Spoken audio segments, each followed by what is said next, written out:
El aire de la noche del sábado era fresco, pero la humillación quemaba. Eran las 7:05 de la tarde, y yo estaba parada frente a las imponentes puertas de roble del salón, el encanto del valle. Mi vestido, un discreto azul acero, se sentía como una armadura. Había gastado más de lo debido en él, queriendo lucir digna para la boda de mi único hijo, Marcos. Los primeros invitados llegaban, susurrando y admirando los arreglos florales de la entrada. Esos mismos arreglos que yo había pagado 3 semanas antes. Sentí una vibración en mi bolso, mi teléfono, pero la ignoré. Mi mirada estaba fija en el coordinador del evento, un hombre nervioso con una carpeta bajo el brazo. Esa carpeta era importante. Entonces la vi. Brenda, mi nuera, salió como una furia blanca por la puerta principal. Su vestido de novia era enorme, cubierto de cristales que captaban dolorosamente la luz de los faroles. Detrás de ella, mi hijo Marcos permanecía en la sombra del vestíbulo, una silueta cobarde. Los invitados que esperaban para entrar, una docena de rostros curiosos, se callaron. Pude oler su perfume caro, una mezcla dulce y sofocante, incluso a 3 metros de distancia. Ella se plantó frente a mí, bloqueando la entrada con la amplitud de su falda. Sus ojos, maquillados con dramatismo, me barrieron de pies a cabeza con un desdén que helaba la sangre. «Te dije que no vinieras». Su voz fue un siseo agudo que cortó el silencio. Los invitados retrocedieron un paso, fingiendo mirar sus teléfonos. «Arruinas las fotos. Nadie te quiere aquí. Vieja, no estás invitada. Lárgate». Cada palabra fue diseñada para despojarme de mi dignidad. Allí mismo, en el umbral de la fiesta que yo había financiado con $30,000 de mis ahorros, sentí la mirada de todos, el calor subiendo por mi cuello, pero mantuve mi columna recta.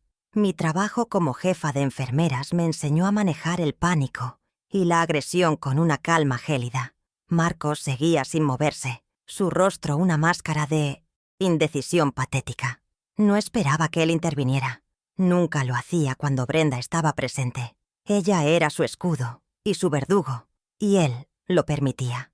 Mi mirada se desvió de su rostro rojo de ira hacia el coordinador del evento, que ahora miraba fijamente la punta de sus zapatos. Él sostenía la carpeta que contenía el contrato maestro, el objeto pista. Levanté mi mano, no para discutir, sino para señalar sutilmente esa carpeta. Él levantó la vista, confundido. Yo era la señora Rivera, contratante, principal, en cada página de ese acuerdo. Con la mayor calma que pude reunir, saqué mi teléfono del bolso. La pantalla se iluminó, reflejando el odio en el rostro de Brenda. No le dirigí la palabra a ella. Miré al coordinador, luego a los invitados, y finalmente a mi nuera. «Entendido», dije. Mi voz sonó clara y firme en el aire tenso. No hubo súplica, no hubo ira. Fue la aceptación de un hecho y la confirmación de una acción inminente. Brenda pareció desconcertada por mi falta de lágrimas o gritos. Esperaba un melodrama que yo no estaba dispuesta a darle. Me di la vuelta lentamente. El satén de mi vestido susurró mientras me alejaba del círculo de luz de la entrada. Cada paso sobre la grava del estacionamiento se sentía deliberado. No corrí, no miré hacia atrás. Podía sentir sus ojos clavados en mi espalda, esperando una señal de derrota. ¿Qué pensaban? ¿Que iría a casa a llorar sobre las fotos de infancia de Marcos? ¿Que aceptaría ser borrada tan fácilmente después de pagar cada centímetro de ese evento de lujo? La ingenuidad de su crueldad era casi asombrosa. Mientras caminaba hacia mi auto, ya estaba marcando un número, el del señor Durán, el gerente del salón, cuyo contacto estaba grapado a la copia de mi contrato. Brenda había cometido un error fatal. Confundió mi generosidad con debilidad. Creyó que el dinero que yo proveía no tenía voz, pero yo había firmado cada cheque, cada cláusula. Ella quería humillarme públicamente, pero solo me había dado el escenario, perfecto para mi primera jugada. No sabían que la fiesta que habían planeado con tanto esmero estaba a punto de terminar antes de que la música siquiera comenzara. Alcancé mi auto, el viejo sedán que contrastaba con los vehículos de lujo de los demás invitados. Abrí la puerta. El interior olía a menta y a los desinfectantes de manos que siempre cargaba.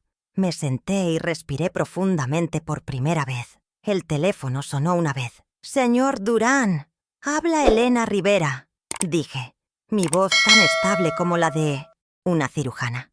Contrato 451. Sí, la boda Rivera Campos. Necesito invocar la cláusula 14b, la de cancelación por parte del contratante. Sí, cancélelo todo. El banquete, el bar abierto y la música. Ahora. Colgué antes de que pudiera protestar demasiado. Observé por el espejo retrovisor la entrada del salón.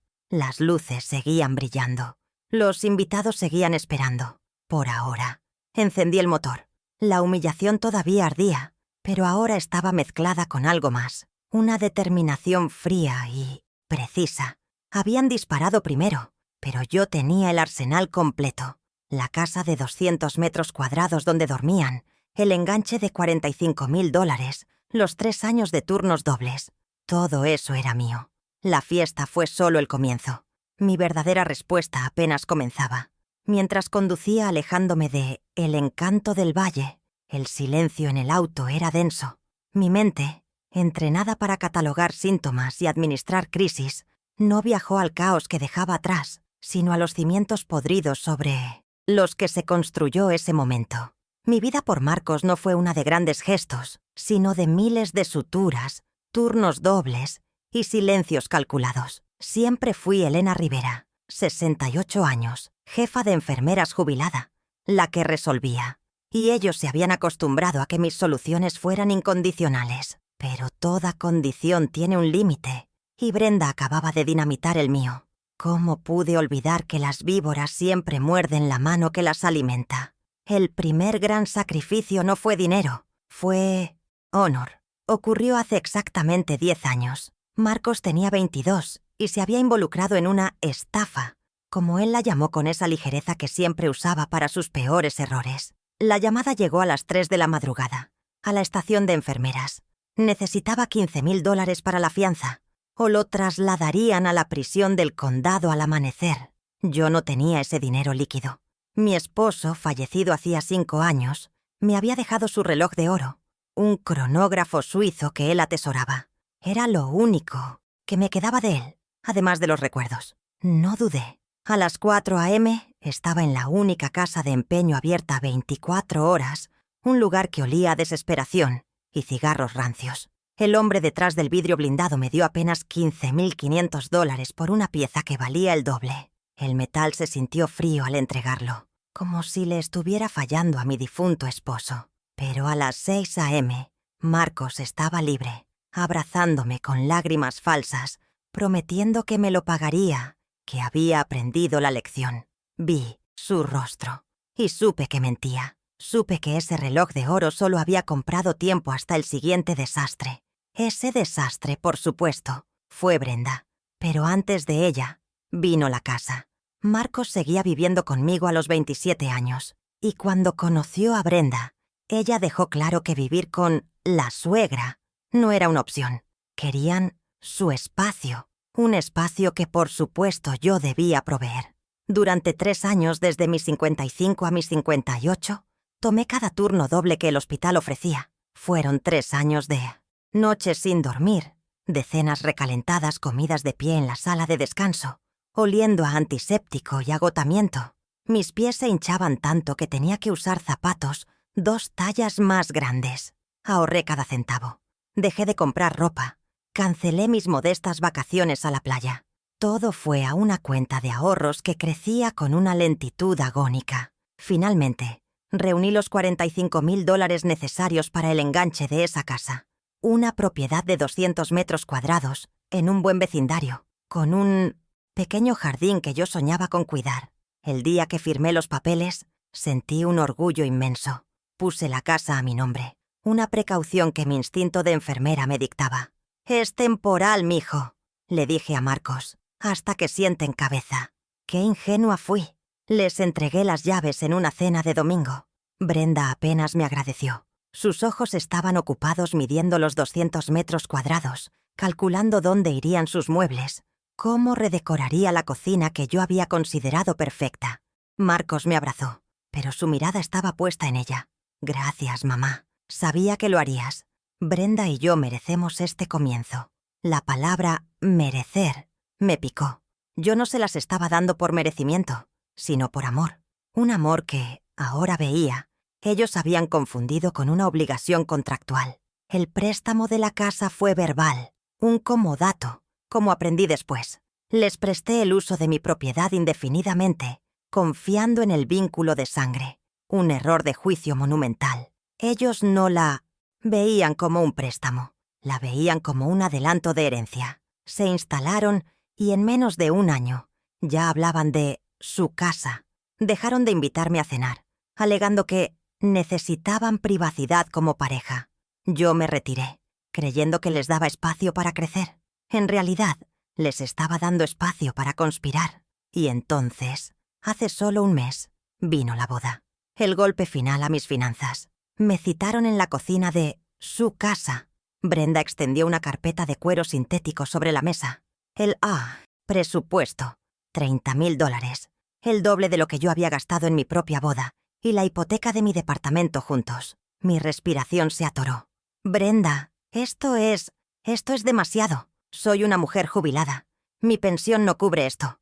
Miré a Marcos, buscando apoyo, buscando al hijo cuya fianza había pagado con el reloj de mi esposo. Él bajó la mirada, revolviendo su café. Brenda sonrió, una sonrisa sin calor. Elena, es nuestra única boda. Queremos que sea perfecta. No querrás que empecemos nuestro matrimonio sintiéndonos limitados, ¿verdad?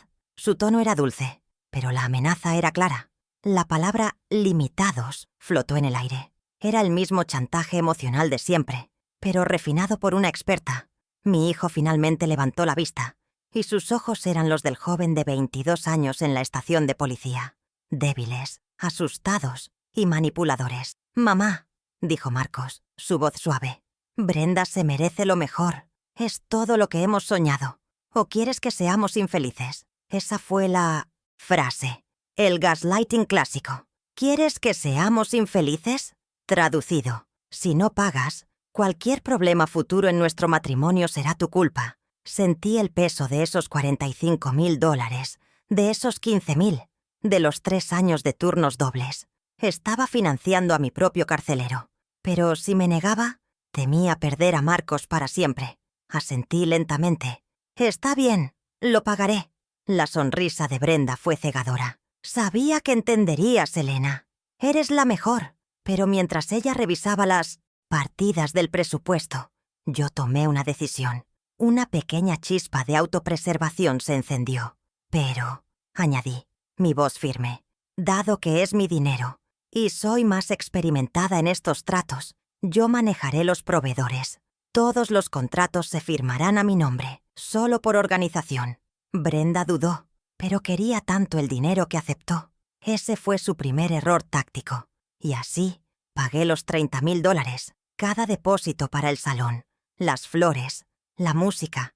Cada factura pasó por mis manos y llevó mi firma. Elena Rivera, la contratante. Brenda estaba tan ocupada probando vestidos y eligiendo sabores de pastel que nunca leyó la letra pequeña. Nunca entendió que al ponerme a cargo de los contratos, me había entregado el interruptor de apagado. Y esta noche, mientras me prohibía la entrada a la fiesta que yo pagué, me lo puso en la mano y me rogó que lo usara. Llegué a casa en un silencio que zumbaba. Eran las 8 de la noche de un sábado, que debía ser de celebración, y se había convertido en una declaración de guerra. No encendí las luces del salón. Fui directo a mi estudio, el pequeño cuarto donde administraba mi vida, mi pensión y hasta hoy, la de ellos. El olor a libros viejos y cera para muebles me reconfortó momentáneamente. Me senté en mi escritorio de roble, el único mueble valioso que conservaba. Mi bolso seguía en mi regazo. Con manos que no temblaban, saqué mi copia del contrato de El encanto del valle. Eran 20 páginas engrapadas, un peso trivial que representaba $30,000. Lo extendí bajo la luz verde de mi lámpara de banquero. Mi dedo, con la uña corta de enfermera, trazó la línea hasta la cláusula 14.b. Cancelación por el contratante. Mi firma, Elena Rivera, estaba clara y firme al final de la página. Yo era la contratante. Yo tenía el poder de anularlo todo. El señor Durán ya me había llamado 3 veces mientras conducía, su voz pasando del pánico a la súplica. Le colgué las 3 veces. Brenda me había expulsado de la fiesta, pero yo acababa de llevarme la fiesta entera. Sabía que perdería la fianza, pero el costo de mi dignidad era mucho más alto. Aún sentada en la oscuridad, con el contrato frente a mí, entendí que el dinero ya no era el punto. Los $30,000 eran una pérdida considerable, pero palidecían ante la insolencia del «Lárgate, vieja». Brenda no solo quería mi dinero, quería mi aniquilación social. Quería borrarme de la foto, literalmente. Encendí mi computadora. El monitor zumbó, iluminando mi rostro. Si la humillación había sido en la puerta de la fiesta, la siguiente batalla sería silenciosa, digital y mucho más profunda. Tenía que ver el alcance total del daño. ¿Qué más habían estado haciendo a mis espaldas? Mi instinto me llevó al portal de mi banco.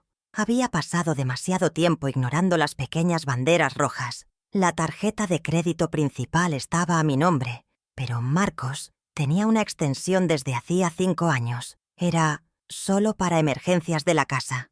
Habíamos acordado. Una casa que era mía, pero cuyas emergencias parecían multiplicarse desde que Brenda llegó.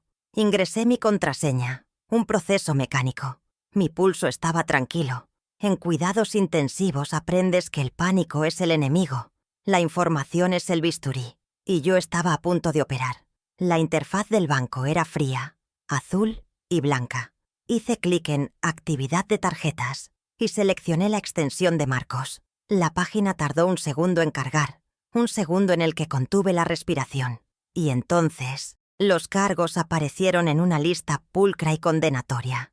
Mi mirada se fijó en 2 transacciones recientes, ambas realizadas hacía una semana, justo después de que yo liquidara el pago final del salón de fiestas. Eran ellos, celebrando por adelantado su supuesta victoria sobre mí. El descaro era absoluto. El primer cargo, $4,500, en Luna de Miel Express. El destino no estaba especificado, pero el monto sugería un resort de lujo, todo incluido. Habían planeado su escape romántico con mi dinero. Un viaje que yo nunca pude permitirme en mis años de turnos dobles. Sentí el sabor amargo del metal en mi boca. No era solo un viaje. Era un premio que se habían otorgado por su exitosa manipulación. Y lo peor estaba por venir. Solo 2 líneas más abajo. El segundo cargo era de $1,200 en ropa de lujo. Una boutique del centro comercial más caro de la ciudad. Brenda. Tenía que ser ella. Me la imaginé probándose vestidos de seda, riéndose con Marcos, mientras yo revisaba mi presupuesto de jubilada para ver si podía permitirme cambiar los neumáticos de mi auto. Estaban gastando mi futuro, mi seguridad, en lujos triviales, todo mientras planeaban cómo desecharme. La humillación en la puerta del salón no fue un acto impulsivo, fue la culminación de un desprecio que llevaban meses cultivando. Esta evidencia era diferente al contrato. El contrato era un asunto comercial. Esto era personal. Era un robo doméstico disfrazado de derecho filial. Vi las fechas. Habían comprado la luna de miel antes de la prueba final del vestido de novia. Esto significaba que sabían, con absoluta certeza, que yo pagaría por todo, y que además les sobraría para sus propios caprichos. Mi mano se movió con decisión hacia el ratón. No había ira en el gesto, solo la precisión de una enfermera que corta un suministro contaminado. En la página de administración de la tarjeta había un botón rojo brillante. Bloquear tarjeta inmediatamente. Hice clic. Una ventana emergente preguntó: ¿Estás segura de que desea bloquear esta extensión? Hice clic en confirmar. Luego subí un nivel y miré mi propia tarjeta principal, la que usaban como respaldo. Hice clic en bloquear tarjeta principal, también, ambas. En un instante corté su línea de vida financiera. El silencio en mi estudio se sintió denso, poderoso. Imaginé la escena. Ellos, quizás ya en el aeropuerto, o intentando registrarse en el hotel de lujo. Las tarjetas declinadas, la confusión, luego la furia, y finalmente, el pánico. Brenda llamando a Marcos, exigiéndole que arregle el problema. Pero Marcos no podía arreglar nada. El banco era yo, y el banco acababa de cerrar sus puertas. Este pequeño acto de justicia digital me dio un respiro. Pero mientras miraba los cargos de $4,500 y $1,200, supe que bloquear las tarjetas era solo el torniquete. La hemorragia principal seguía siendo la casa. Cerré la laptop. La casa estaba oscura y silenciosa. Me sentí agotada, pero no derrotada. Era domingo por la mañana, apenas 12 horas después de la humillación, cuando mi nieto Javier entró en mi estudio. Javier, el hijo de mi hija fallecida, vive conmigo. Es un chico de 15 años, callado pero con ojos que lo ven todo. Rara vez habla de Marcos o Brenda. Su lealtad es feroz y silenciosa. Sostenía su teléfono como si quemara. «Abuela», dijo, su voz apenas un susurro. «Creo que necesitas oír algo». Me dijo que fue hace una semana. Estaba en la cocina, buscando un bocadillo, cuando Marcos y Brenda entraron, discutiendo en voz baja. Él se escondió en la despensa, sin querer ser visto. La voz de Brenda se volvió más fuerte, y Javier, sintiendo algo feo, accidentalmente, presionó el botón de grabar en su teléfono. Ella sonaba... «Malvada, abuela», como en las películas. Mis manos se enfriaron. «Muéstrame, Javier». Él asintió, su rostro pálido, y presionó play. El audio era claro, grabado en la cocina que yo misma había apagado. La voz de Brenda, inconfundible, cortante. «Cuando nos casemos, Marcos, es el momento. Le diremos que ponga la casa en un fideicomiso a nuestro nombre. Es lo justo». Hubo un murmullo, la voz débil de Marcos. «No sé, Brenda, es su casa». Y entonces, la frase que congeló mi sangre. «Es nuestra casa. Y si no quiere, la demandamos por demencia senil». Un silencio. «Es vieja, Marcos. Está sola. Nadie le va a creer. Diremos que está confundida, que olvida las cosas. Para el lunes después de la boda, esa casa será nuestra». Mi respiración se detuvo. Demencia senil. Despojo. No era solo arrogancia o avaricia. Era un plan premeditado, frío y cruel, para robarme mi hogar y mi cordura. La humillación en la boda. Todo cobró sentido. Necesitaban un incidente público. Necesitaban testigos que me vieran descontrolada o desubicada, aunque fui yo la que mantuvo la calma. Estaban construyendo un caso contra mí. El «lárgate, vieja» no fue un insulto, fue una táctica legal, el primer ladrillo de su farsa. Miré a Javier. Sus ojos estaban llenos de lágrimas de rabia. Apagué la grabación. «Gracias, Javier. Hiciste lo correcto. Eres muy valiente». Puse mi mano sobre la suya. «Esto no es una grabación accidental. Esto es la prueba número 3. Es la prueba que lo cambia todo». El pánico que sentí por un segundo se disolvió, reemplazado por una claridad absoluta. Mi nieto me había entregado el arma que necesitaban para destruirme, y ahora yo la usaría para protegernos a ambos. La casa. Todo se trataba de la casa. De repente, la cancelación de la fiesta y las tarjetas bloqueadas parecieron juegos de niños. Esto era la guerra real. Los stakes habían escalado de financieros a patrimoniales, y de ahí a mi propia libertad y salud. Si me declaraban senil, podrían controlar mi pensión, mis bienes, todo. El plan de Brenda era completo, pero mi plan, ahora, sería definitivo. Ella había subestimado a la vieja en todos los niveles. Me levanté y caminé hacia la pared de mi estudio, donde colgaba un retrato al óleo de mi difunto esposo. Detrás de ese cuadro había una pequeña caja fuerte empotrada en la pared, instalada en 1995. Marqué la combinación, la fecha de nuestro aniversario. La puerta metálica se abrió con un clic suave. Ignoré las pocas joyas y los bonos de ahorro. Mis dedos buscaron el sobre de manila grueso que descansaba en el fondo. Lo saqué y lo puse sobre el escritorio. El sobre contenía la escritura original de la casa, el documento notariado, con sellos y firmas en tinta azul. La abrí. Allí estaba mi nombre, Elena Rivera, como única propietaria. Ninguna mención de Marcos, ninguna mención de Brenda.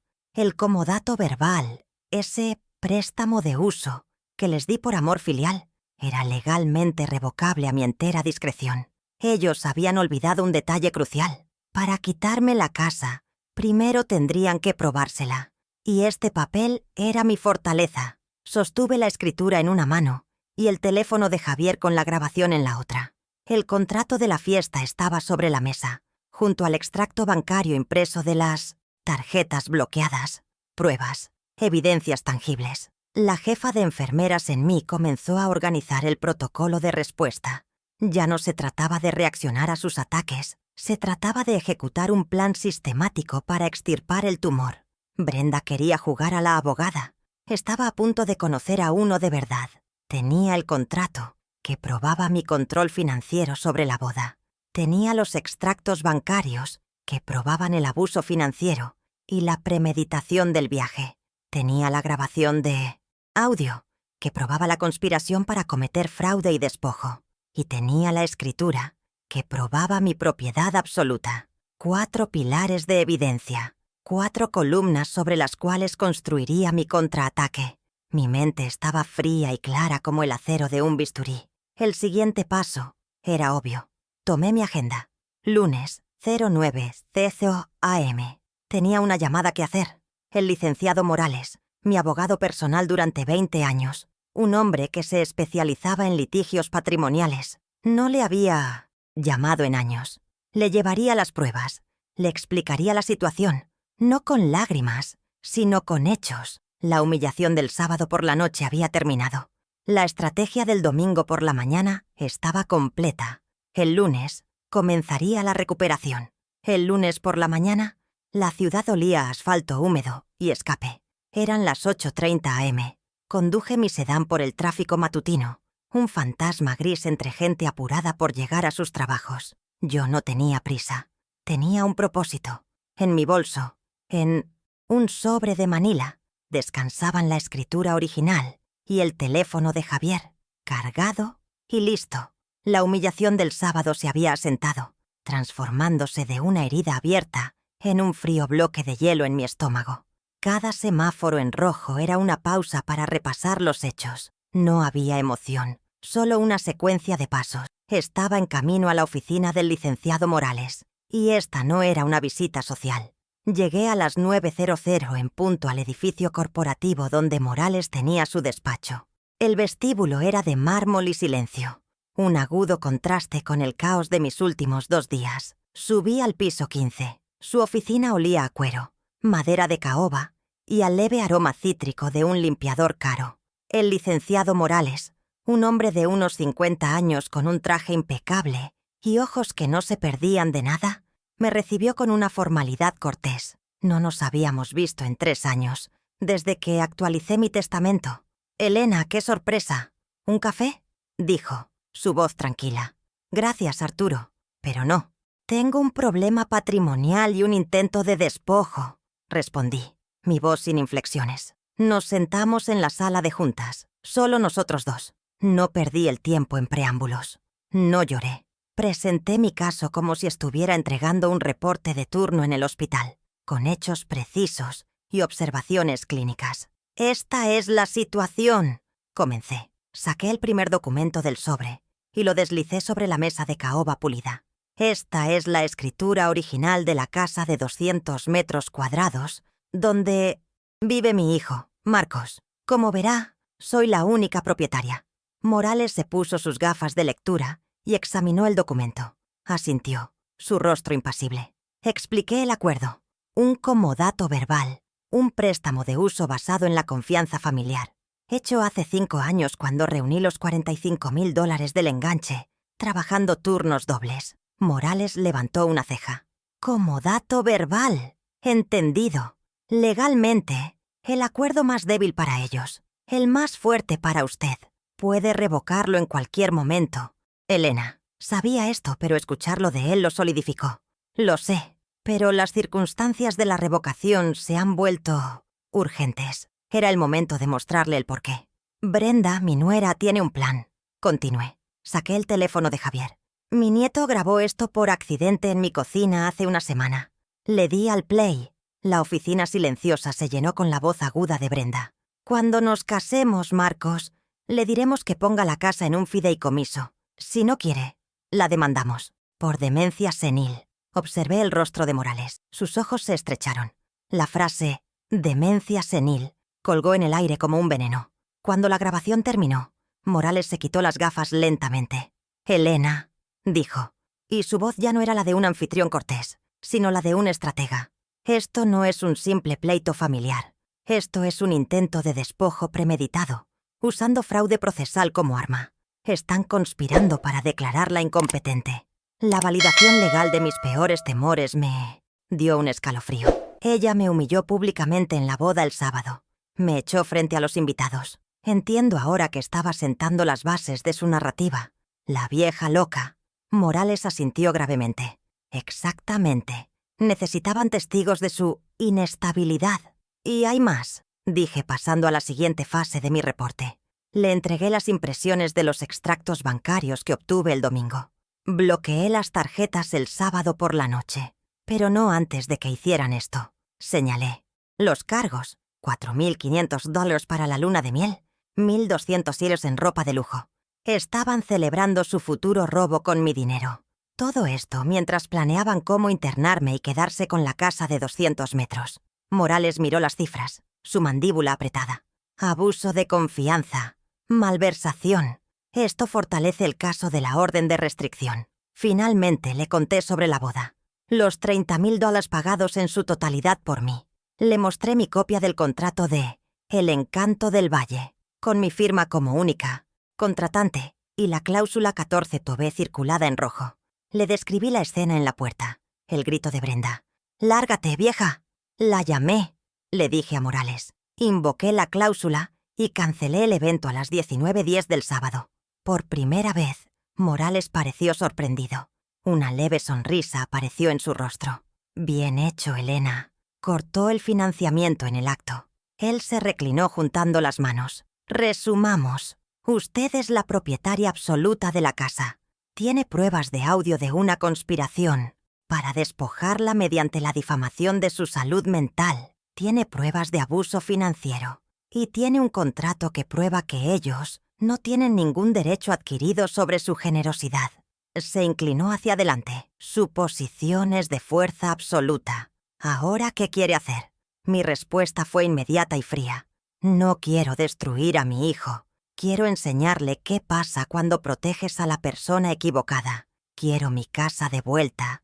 Y quiero que Brenda esté legalmente lejos de mí». «Perfecto», dijo Morales levantando el teléfono para llamar a su asistente. «Acción en 3 frentes. Primero, asegurar el activo». Dictó rápidamente. «Preparen una notificación extrajudicial de terminación de comodato verbal para la propiedad en...». Le di la dirección. «Debe ser entregada hoy. La señora Rivera revoca el permiso de estancia. Tienen 24 horas para desalojar». Este era el primer paso. El desalojo legal, rápido y sin ambigüedades. La casa era la prioridad. La recuperaríamos antes de que ellos supieran que la habían perdido. Segundo, la amenaza, continuó Morales. «Usaremos la grabación. Prepararemos una solicitud de orden de restricción contra la señora Brenda». Miró sus notas. «Basada en la amenaza explícita de usar el sistema legal para despojarla bajo falsos pretextos. Eso es intimidación y amenaza creíble. La orden estipularía 100 metros de distancia de mí y de mi residencia actual. Si se acercaba, sería arrestada. Brenda quería pintarme como senil. Yo la pintaría como lo que era, una amenaza criminal. Tercero, la logística», dijo Morales colgando el teléfono. Su asistente ya estaba trabajando. «Ellos están, supongo, de luna de miel, pagada con su tarjeta ahora bloqueada». Asentí. «Deben estar volando de regreso muy pronto, o al menos intentándolo, una vez que el hotel los eche por falta de pago». Morales sonrió. «Excelente. El tiempo es crítico. Ejecutaremos esto mientras están en el aire, literal y figurativamente. La sorpresa es nuestra mejor arma». Plan silencioso estaba en marcha, y cada pieza encajaba con precisión. A las 14:00 horas, Morales me llamó. «Los documentos están listos, Elena. La notificación de terminación de comodato ha sido firmada por el juez, y el notificador está asignado». Sentí una oleada de alivio frío. La maquinaria legal, tan a menudo lenta y confusa, se movía con la velocidad de un bisturí gracias a la precisión de nuestras pruebas. Ya no era mi palabra contra la de ellos, era la evidencia documentada contra su arrogancia. El primer golpe legal estaba cargado y listo para ser disparado. «Ahora, la casa», continuó Morales por teléfono. «Usted tiene todo el derecho de asegurar su propiedad. El notificador estará allí a las 17:00 horas. Le sugiero que contrate a un cerrajero para que se reúna con usted allí, a la misma hora. Cambie las cerraduras. La posesión es 9/10 partes de la ley, y usted es la propietaria legal. Asentí, aunque él no podía verme. Ya he llamado al cerrajero. La cita está confirmada para las 17:00. No dejaba nada al azar. Después de colgar con Morales, fui a mi habitación. Abrí mi armario y luego el de Javier. Saqué 2 maletas de viaje viejas. Fui al cuarto de Marcos, el que usaba cuando aún vivía aquí, aunque ahora estaba lleno de cajas mías. No, no haría eso. Iría a su casa, la que estaba a punto de recuperar, y empacaría sus cosas yo misma. Pero eso sería después de cambiar las cerraduras. No, debía ser más limpia. Tomé las 2 maletas vacías y las puse junto a mi puerta. Esperé. Las horas de la tarde del lunes se arrastraron con una lentitud tortuosa.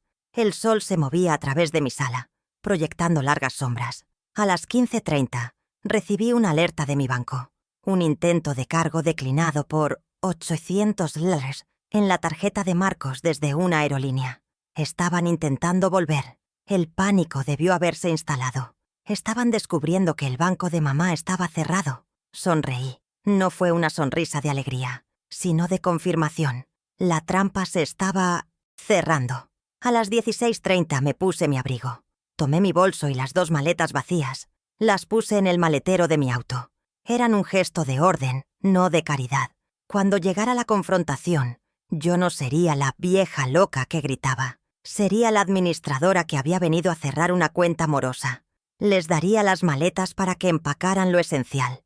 Una muda de ropa, sus artículos de aseo.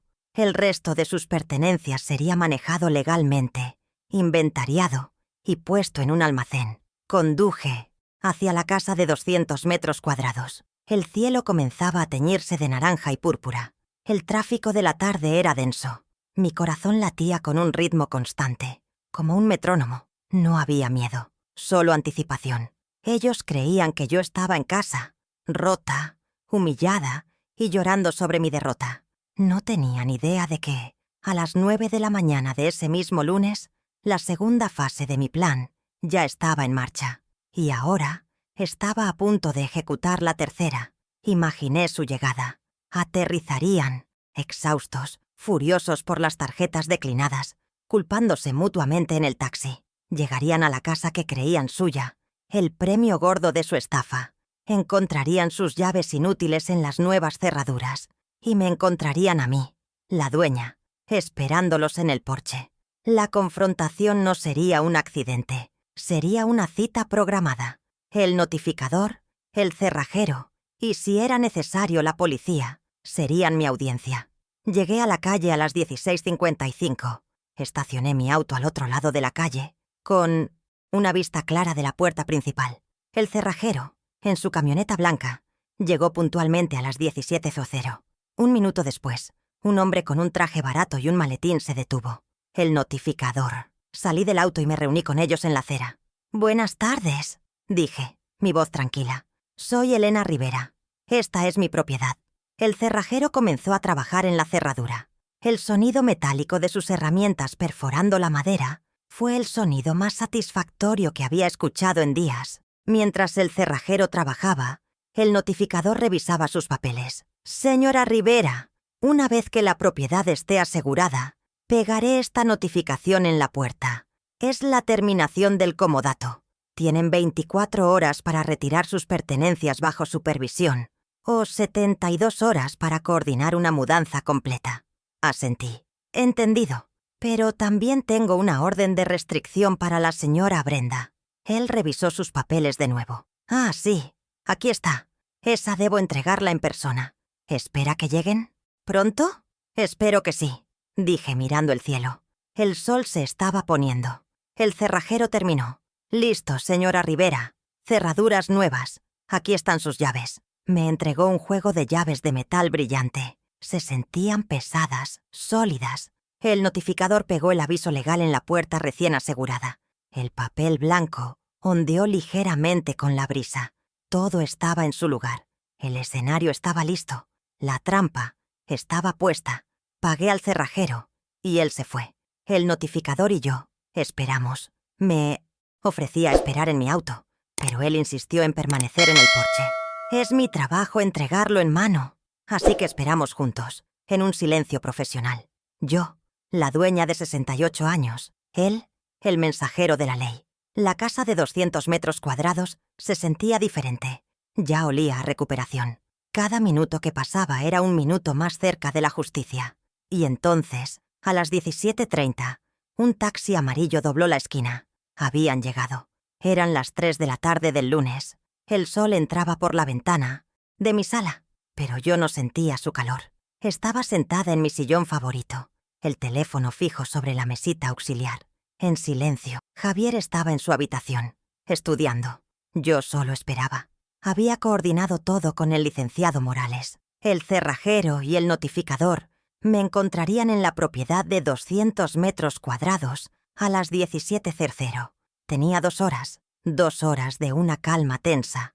El ojo del huracán. Sabía que el siguiente movimiento vendría de ellos, una vez que el pánico financiero se instalara por completo. Y no tuve que esperar mucho. A las 15:32, mi teléfono celular sonó. No era el fijo, era mi móvil personal. El número que apareció en la pantalla era el de Marcos. Lo dejé sonar 3 veces, un pequeño ejercicio de control. Finalmente contesté. ¿Hola? Mi voz era neutra, tranquila. Del otro lado de la línea, un estallido de estática y ruido de fondo, como un vestíbulo de hotel concurrido y caótico. ¡Mamá! ¡Mamá, finalmente!, gritó Marcos. Su voz no era de alivio, sino de pura frustración. Algo está mal con la tarjeta. No pasa. Estamos varados en el lobby del hotel. ¿Varados, Marcos? ¡Qué palabra tan dramática!, respondí, observando una mota de polvo bailar en el rayo de sol. No estoy varada. Estoy en mi casa. ¿Dónde estás tú? Hubo una pausa. Podía oír la respiración agitada de mi hijo, la de un hombre acostumbrado a que sus problemas se disolvieran solos. ¡En el hotel! ¡De la luna de miel! ¡La que pagaste! Su tono era acusatorio, como si yo hubiera fallado en mi deber de proveer un lujo ininterrumpido. ¿Pagaste la cuenta del hotel o no? No podemos registrarnos. Ah, la tarjeta, dije como si acabara de recordar. No, Marcos. No, algo está mal con la tarjeta. Es mi tarjeta, ¿recuerdas? Y decidí apagarla. El silencio que siguió fue profundo. Podía escuchar, muy a lo lejos, la voz de Brenda gritando algo ininteligible. ¡Apagarla! ¿Qué quieres decir con apagarla?, balbuceó Marcos. Mamá, la necesitamos. Brenda está furiosa. Nos están mirando todos. Es humillante. ¿Humillante? Qué interesante elección de palabras. La ironía era tan espesa que casi podía saborearla. Humillante, repetí, mi voz tan fría como el acero. ¿Sabes qué es humillante, Marcos? Que tu madre de 68 años, después de pagar $30,000 por tu boda, sea echada de la puerta como una leprosa por tu esposa. Que tu hijo, a quien le pagué una fianza de $15,000 con el reloj de su padre, se quede callado viéndolo todo. Eso, Marcos, es humillante. La línea se quedó en silencio otra vez. Solo la furia distante de Brenda. Mi pequeña Victoria estaba aquí. Por primera vez, él estaba obligado a escuchar el costo real de sus acciones. De repente, la voz de Brenda explotó en el auricular. Debió haberle arrebatado el teléfono a Marcos. Vieja estúpida. ¿Qué diablos hiciste? Arruinaste nuestra luna de miel. Sabía que eras una saboteadora celosa. Enciende esa tarjeta ahora mismo. Su voz era una navaja, llena del veneno que mi nieto había grabado, en la cocina. Pero yo ya era inmune. Hola, Brenda. Veo que el hotel no acepta arrogancia como forma de pago. Qué lástima. Esta era la primera vez que hablaba con ella desde la puerta del salón. «Vas a pagar por esto. Marcos, dile algo», gritaba ella. No a mí, sino a su marioneta. Escuché a Marcos murmurar. «Brenda, cálmate». Pero yo la interrumpí. «No, Brenda. Tú ya no vas a pagar nada. No con mi dinero». Tomé la impresión del extracto bancario que tenía sobre la mesa. Veo que se divirtieron antes de la boda. $4,500 en luna de miel express y $1,200 en esa boutique cara. Veo que se sienten con derecho a mis ahorros de jubilación. «Nos lo merecíamos», chilló ella. «Después de todo lo que tuvimos que aguantar contigo. Esa casa es un basurero y...». La corté en seco. Disfrutaron de mi dinero. Ahora aprendan a vivir sin él. Y colgué. Mi mano no tembló. Me quedé mirando el teléfono. La victoria era real, pero incompleta. Había ganado la batalla financiera por teléfono. Había cortado sus recursos. Los había dejado expuestos y furiosos en un país extranjero. O quizás ya en el aeropuerto. Pero esto no resolvía el problema principal. Esta llamada, esta pequeña victoria, era solo el reverso intermedio. Cambiaba la dinámica instantáneamente. Ya no era la víctima llorosa. Era la administradora de fondos que había cerrado el grifo. Ellos habían perdido su poder financiero. Pero yo sabía que esta acción no los detendría, solo los enfurecería. Ahora, su rabia tendría un objetivo claro. Yo. Y la casa de 200 metros cuadrados que ellos creían que era el premio final de su estafa. Me levanté del sillón. El silencio en mi apartamento ahora se sentía diferente. No era de espera, sino de preparación para el siguiente acto. Ellos estaban, sin duda, en ese mismo instante, buscando frenéticamente un vuelo de regreso, si es que no lo habían hecho ya. Estaban volviendo, no como recién casados felices, sino como soldados derrotados y vengativos. Su humillación en el hotel solo alimentaría su deseo de tomar la casa por la fuerza, de acelerar su plan de demencia senil. Miré el reloj. Las 15:45. Tenía tiempo. Tomé mi bolso, las llaves de mi auto y el sobre de Manila con mi copia de la escritura. El licenciado Morales había dicho 17:00. Salí de mi apartamento y bajé al estacionamiento. Mi viejo sedán arrancó con un murmullo confiable. Mientras me incorporaba al tráfico de la tarde, mi teléfono vibró de nuevo. Marcos. Y otra vez. Brenda. Y otra vez. Un aluvión de llamadas perdidas y mensajes de texto que ni me molesté en leer. No importaba. Dejé que el teléfono vibrara en el asiento del copiloto. Era solo ruido blanco. Ellos estaban en el aire, volando hacia mí, llenos de rabia y creyéndose con derechos. No sabían que yo también estaba en movimiento. No estaba huyendo de la confrontación. Estaba conduciendo directamente hacia ella.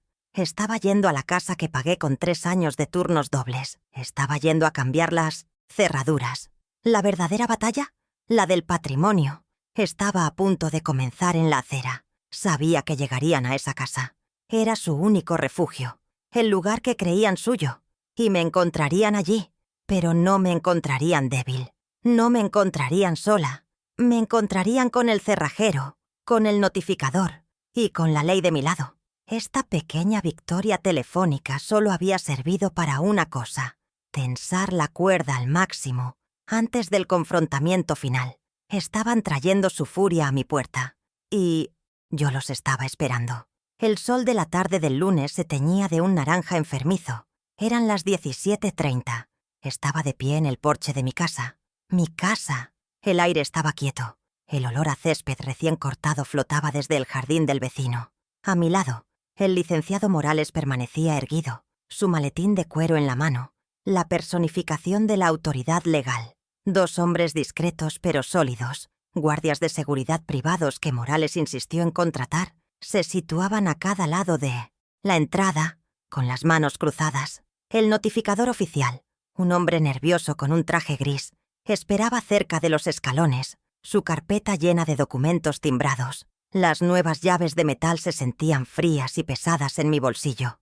El cerrajero se había ido hacía media hora, y el silencio de la calle era la calma antes de la tormenta. Las cortinas de las casas vecinas se movían. Podía sentir los ojos de la señora Gámez del número 14 y del señor Pérez del 22. Este vecindario de 200 metros cuadrados por casa era tranquilo, pero observador. Esta confrontación no sería privada. Brenda había establecido las reglas del juego en la puerta de la boda, y yo jugaría la ronda final bajo las mismas reglas, con una audiencia. La espera fue corta. Un taxi amarillo frenó bruscamente frente a la casa, derrapando ligeramente. Las puertas se abrieron de golpe antes de que el auto se detuviera por completo. Brenda se derramó del asiento trasero como una furia, su cabello de luna de miel, enredado y salvaje. Marcos la siguió, tropezando, su camisa de lino arrugada y manchada. Ya estaban discutiendo. «¡Te lo dije, te lo dije!», gritaba ella. No a mí, sino a él. Un inútil. Ni siquiera puedes mantener una tarjeta de crédito activa. ¡Qué vergüenza! Su voz era lo suficientemente alta como para que todo el vecindario la escuchara, confirmando que mi táctica de las 15:30 había funcionado perfectamente. Estaban sin dinero, varados y furiosos. Brenda pisoteó el césped, ignorándonos en el Museum des Porche por un momento, su mente fija en un solo objetivo. «¡Muévete, Marcos! Ni siquiera puedes encontrar la llave». Sacó su propio llavero y corrió hacia la puerta. Ignoró al licenciado Morales, a los guardias, a mí. Era un toro embistiendo una capa roja. Metió la llave en la cerradura. El sonido metálico de la llave golpeando el nuevo mecanismo de la cerradura fue agudo. No giró. Ella la sacudió. 1, 2, 3 veces, con una violencia creciente. «¡Esta maldita cosa! ¡Marcos!». Mi hijo, pálido y sudoroso, probó su propia llave. El mismo resultado. El sonido metálico y vano resonó en la calle silenciosa. «¡No funciona, mamá!», gritó finalmente, su voz quebrándose, buscando instintivamente a la solucionadora de problemas. «¡La puerta no abre!». Brenda se giró, sus ojos finalmente enfocándose en mí, de pie en el porche, inmóvil. Su rostro, ya rojo de ira, se contorsionó. «Tú», siseó. «¿Qué hiciste?». El momento de su pánico era palpable. Estaban formalmente, físicamente, bloqueados. Esperé un latido. Luego, con un movimiento deliberado, abrí la puerta desde adentro. El suave clic del nuevo pestillo fue ensordecedor en el silencio. Me quedé en el umbral, flanqueada por Morales y los 2 guardias. El poder había cambiado de manos. Ya no estaba en la entrada de su fiesta. Ellos estaban en la acera de mi casa. La coreografía del poder era clara para todos los vecinos que ahora miraban sin disimulo desde sus ventanas. La calma en mi rostro pareció enfurecerla más que cualquier grito. «¿Qué diablos hiciste, vieja loca?», gritó. La acusación resonó, exactamente como esperaba. Era la misma táctica de la boda, pintarme como la desequilibrada. Pero esta vez, el escenario estaba preparado. Los vecinos se asomaron más. Esto era exactamente lo que ella quería, pero no como ella lo había planeado. Su intento de humillarme públicamente de nuevo se estrelló contra el muro de mi preparación. No me moví, no parpadeé. Antes de que yo necesitara pronunciar una palabra, el licenciado Morales dio un paso al frente, sereno y dominante. Su voz era tranquila, pero cortaba el aire como un cuchillo de obsidiana. «Buenas tardes. Mi nombre es Arturo Morales. Soy el abogado de la señora Elena Rivera». Se dirigió a Brenda, pero habló lo suficientemente alto para que todos los espectadores lo oyeran. La calma profesional de Morales hizo que la histeria de Brenda pareciera aún más desquiciada y vulgar. La antítesis era perfecta. Morales abrió su elegante carpeta de cuero. «Señora Brenda, señor Marcos, esta es una notificación formal de terminación de comodato verbal». El notificador, tomando su señal, subió los escalones y le tendió el documento oficial a Brenda. Ella lo miró como si fuera una serpiente. «La señora Elena Rivera, la única y legal propietaria de este inmueble», continuó Morales, su voz implacable, «ha decidido revocar su permiso de estancia». Para enfatizar el punto, Morales sacó un segundo documento de su carpeta. Era una copia certificada de 1900, la escritura original. La sostuvo en alto, no para ellos, sino para el mundo. La escritura registrada bajo el folio 94B confirma a Elena Rivera como la única dueña. El papel, un simple documento legal, era ahora un arma. Era mi prueba número 2, desplegada en público. «El préstamo de uso ha terminado. Deben desalojar la propiedad». Marcos finalmente pareció entender la magnitud del desastre. La debilidad en su rostro fue reemplazada por una incredulidad infantil. «Mamá, no, no puedes hacernos esto. Es nuestra casa. Vivimos aquí». Su voz era un gemido, el mismo tono que usaba a los 22 años en la estación de policía, siempre buscando el rescate, nunca asumiendo la responsabilidad. Me miró, esperando que la vieja Elena, la que sacrificaba todo, emergiera y reprendiera a este abogado malo. Lo miré directamente a los ojos. Mi voz, cuando hablé, fue baja pero clara. No había ira, solo hechos. «No, Marcos, la casa es mía». Di un paso al frente, junto a Morales. «Yo pagué el enganche de $45,000. Yo trabajé 3 años de turnos dobles para que tuvieras un techo. Tú elegiste a tu esposa, Marcos. Yo elijo proteger mi patrimonio. Mi frase fue una sentencia. El hijo que yo había financiado y la mujer que él había protegido me habían subestimado por última vez. La verdad, dicha tan crudamente, rompió el último vestigio de control de Brenda. La fachada de estatus se derritió, revelando la desesperación pura. «¡Vieja mentirosa! ¡Estás senil!», chilló, abalanzándose hacia mí.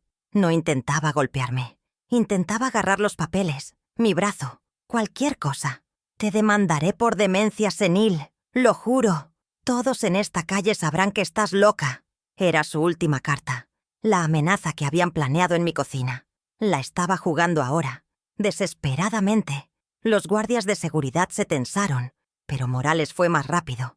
Levantó una mano, deteniéndola en seco, no con fuerza, sino con autoridad.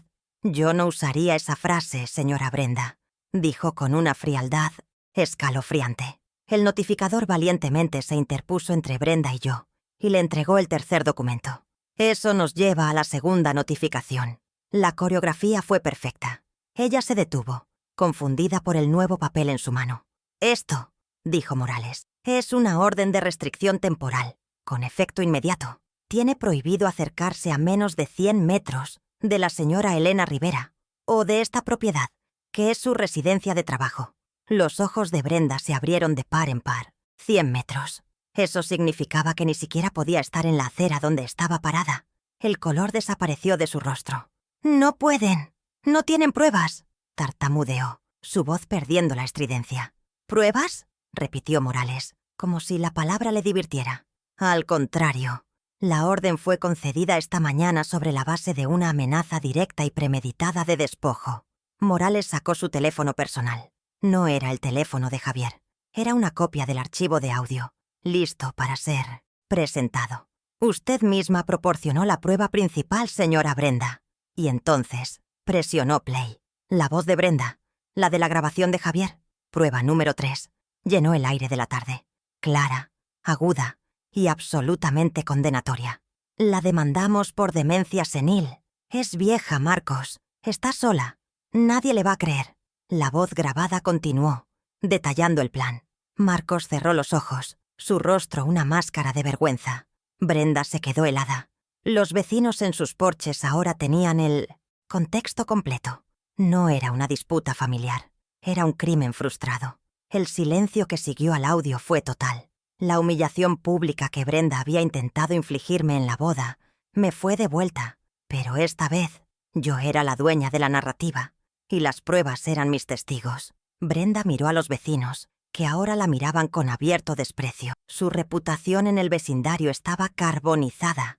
El plan de demencia senil se había vuelto contra ella. Morales guardó su teléfono. «Como puede ver», dijo al aire, «la señora Rivera es cualquier cosa menos senil. Es una propietaria prudente que protege sus activos». Se volvió hacia Marcos. «Ah, y señor Marcos, sobre sus finanzas». Marcos levantó la vista, sus ojos suplicantes. «La tarjeta. Mamá, las tarjetas están canceladas. Ambas, la principal y su extensión. El banco de mamá está permanentemente cerrado para ustedes. Están en ceros. Esta fue la primera consecuencia. El dinero. La segunda consecuencia fue la casa». Morales señaló la acera. «Deben retirarse más allá del límite de los 100 metros ahora mismo, o llamaré a la policía para hacer cumplir la orden de restricción». Marcos pareció colapsar. «Nuestras cosas... ¿Dónde vamos a ir?». Su total falta de previsión era patética. Había apostado todo a su esposa y había perdido. Fue mi turno de dar el golpe final. Hice una señal a uno de los guardias. Entró brevemente a la casa y salió con 2 maletas pequeñas, las que yo había traído vacías. Las colocó suavemente en la acera, a varios metros de la puerta, justo al borde de la propiedad. «Empaqué algunas mudas de ropa y artículos de aseo para ustedes. Pueden recogerlos al irse. Tienen 24 horas para coordinar con mi abogado», señalé a Morales. «Una cita supervisada para retirar el resto de sus pertenencias personales». Ahí estaban, lunes, 17:45, parados en la calle, con los vecinos mirando. La regla de 3 se había cumplido. Sin dinero, con sus tarjetas declinadas y sus cuentas bloqueadas. Sin casa, con las cerraduras cambiadas y prohibidos de acercarse. Y sin impunidad, con Brenda siendo notificada legalmente de una orden de restricción basada en su propio plan criminal. La pareja perfecta estaba destrozada en la acera, con nada más que 2 maletas viejas y su propia arrogancia como equipaje. Me di la vuelta, sin dirigirles una última mirada. El licenciado Morales y los guardias me siguieron adentro. Cerré la puerta de roble. El sonido del nuevo cerrojo de seguridad, deslizándose en su lugar, fue firme y definitivo. Era el sonido de la justicia. Era el sonido de mi casa, recuperada. La guerra no había terminado, pero la batalla decisiva estaba ganada. Cuando cerré la puerta, el clic del cerrojo resonó en la casa vacía. El silencio era total, pero se sentía diferente a cualquier silencio que hubiera experimentado antes. No era el silencio de la soledad, era el silencio del control recuperado. Caminé lentamente por la sala de estar de 200 metros cuadrados. Sus cosas todavía estaban allí, sus muebles impersonales, un retrato de boda de ellos mismos colgado sobre la chimenea que yo había apagado. Olía a una mezcla del perfume caro de Brenda y a la pizza fría de la noche anterior. Era un olor a derechos adquiridos, a arrogancia. Fui a la ventana más grande, la que daba al jardín, y la abrí de par en par, dejando que el aire fresco de la tarde limpiara el ambiente. Al día siguiente, no entré yo misma a empacar sus pertenencias. Llamé a un servicio profesional de mudanzas y almacenamiento. Mi única instrucción fue: empaquen todo, no dejen ni un solo recibo. Supervisé desde la puerta de la cocina, con una taza de té, como si estuviera gestionando un procedimiento clínico. Ver sus vidas siendo metódicamente guardadas en cajas de cartón, etiquetadas y selladas, fue extrañamente terapéutico. Cada caja sellada era un capítulo de abuso que se cerraba. A las 4 de la tarde, la casa estaba vacía. El eco de mis pasos sobre el suelo de madera era el único sonido. Era, de nuevo, un lienzo en blanco. Por supuesto, Marcos llamó esa noche. No fue la llamada furiosa del hotel, sino una llamada rota, la de un niño perdido. «Mamá», sollozó. «Brenda me dejó. Se fue con sus padres. Dijo que todo esto es mi culpa, por no controlarte. Mamá, no tengo dónde ir. No tengo dinero». Escuché el llanto, el mismo llanto manipulador que usó para la fianza de $15,000. Pero esta vez, el pozo de mi culpa estaba seco. «Esa es una consecuencia de tus decisiones, Marcos. Elegiste proteger a la persona equivocada», le respondí, mi voz serena. «Pero, ¿qué hago ahora? Soy tu hijo». Su voz se redujo a un susurro patético. Era el momento de establecer los nuevos límites, las reglas claras que esta nueva vida requería. «Lo eres», asentí. «Y por eso te ofrezco esto. Puedes visitarme en mi apartamento. No aquí, en mi casa. Los domingos, de las 2 a las 4 de la tarde. Solo. Brenda tiene una orden de restricción y no es bienvenida. Ni ahora ni nunca. Si aceptas esas condiciones, podemos empezar a hablar. De lo contrario, no hay nada más que decir». Colgó, pero yo sabía que aceptaría. No tenía otra opción. Brenda, por su parte, intentó contraatacar. A la semana siguiente, el licenciado Morales recibió una carta furiosa de un abogado que ella contrató, intentando anular la orden de restricción por considerarla fraudulenta y abusiva. La respuesta de Morales fue simple. Envió por mensajero una copia en CD del archivo de audio, junto con una transcripción notariada. «Esperamos su respuesta», escribió. No hubo respuesta. El abogado de Brenda aparentemente renunció al caso esa misma tarde, citando diferencias irreconciliables. Su intento de usar la ley se disolvió frente a la cruda verdad de sus propias palabras. La casa de 200 metros cuadrados no se quedó vacía por mucho tiempo. No quería vivir allí. Estaba demasiado llena de los fantasmas de mi mala inversión emocional. Decidí alquilarla. En 2 semanas encontré a los inquilinos perfectos. Una joven doctora, su esposo ingeniero y sus 2 hijos pequeños. Firmaron un contrato de arrendamiento de 2 años, pagaron un depósito considerable y me agradecieron profusamente por la hermosa casa. Ver a los niños jugar en el jardín que Marcos y Brenda nunca usaron, eso fue una verdadera restauración. El dinero del alquiler era ahora un ingreso estable, no un pozo sin fondo. El asunto de los $30,000 de la boda fue el siguiente en mi lista. Morales manejó la negociación con El Encanto del Valle. El gerente, el señor Durán, al principio se negó a reembolsar nada, citando la cancelación de último minuto. Morales simplemente preguntó si prefería discutir en la corte por qué su personal permitió que la contratante principal fuera humillada y expulsada públicamente en su puerta por una invitada. A los 2 días, me ofrecieron un reembolso del 85%, reteniendo solo la fianza inicial. Acepté. Recuperé $25,500. El costo de mi lección había sido de $4,500, una ganga. Con ese dinero recuperado, mi primera acción fue asegurar el futuro de la única persona que había demostrado una lealtad inquebrantable. Fui al banco con Javier. Abrí un fondo educativo a su nombre y deposité $25,000. Esto es para tu universidad, Javier, para lo que quieras estudiar, para que nunca dependas de nadie que te trate mal, le dije. El cajero nos miraba sonriendo. Javier no dijo nada, pero cuando salimos del banco, por primera vez en años, me tomó del brazo. No era un gesto de necesidad, sino de solidaridad. Nuestra dinámica en casa cambió. La quietud de Javier ya no me parecía timidez, sino una fuerza tranquila. Empezamos a hablar más, sobre sus clases de programación, sobre mis días en el hospital. Descubrí que el chico que, accidentalmente, grabó a Brenda, en realidad lo había hecho porque la escuchó insultarme en voz baja una semana antes y decidió vigilarla. Sabía que te estaba lastimando, abuela. Solo necesitaba pruebas que tú creyeras, me confesó una noche. Mi nieto no solo era inteligente, era un estratega. Con el dinero sobrante del reembolso y los primeros cheques del alquiler, mi vida adquirió una ligereza que no recordaba. Mi pensión volvía a ser mía. Dejé de revisar mi cuenta bancaria con miedo. Y entonces recordé un viejo sueño. Revisé mis finanzas y vi un pequeño pero sólido excedente. Tomé el teléfono y no llamé a un abogado, sino a un contratista de jardinería. Había un espacio en mi balcón, bañado por el sol, que había estado vacío durante demasiado tiempo.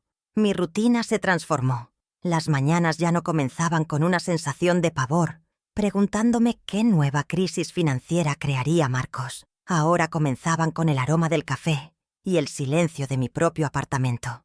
Leía el periódico, revisaba mis inversiones, respondía a correos electrónicos del hospital, donde me habían invitado a unirme a la junta de ética como consultora jubilada. Mi mente, que Brenda había intentado catalogar como senil, estaba más ocupada y aguda que nunca. El primer domingo a las 14:00, el timbre sonó. Era Marcos. Se veía más delgado, cansado. Llevaba ropa limpia pero gastada. Lo dejé entrar a mi apartamento. Se sentó en la silla de la cocina, la misma donde Javier había confesado su estrategia. Le serví un vaso de agua. El silencio fue incómodo para él, pero para mí fue simplemente tranquilo. Era un hombre en la casa de su madre, no un niño en su alcancía. «Hola, mamá», dijo finalmente. «Hola, Marcos», respondí sentándome frente a él. El poder se había reequilibrado permanentemente. La restauración de mi dignidad no fue un evento público. Fue una serie de acciones privadas y firmes. Fue el sonido del cerrojo nuevo, la firma en el fondo educativo de Javier, la tranquilidad de mi balcón. La semana siguiente, el contratista de jardinería llegó. Javier y yo habíamos pasado el fin de semana eligiendo materiales. Esa tarde, en lugar de preocuparme por el drama de otros, me senté con mi nieto en el balcón, con 2 tazas de chocolate caliente.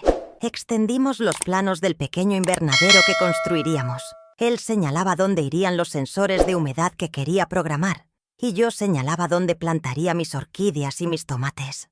El sol se ponía, reflejándose en el papel. Habíamos construido un nuevo futuro sobre los escombros de la traición.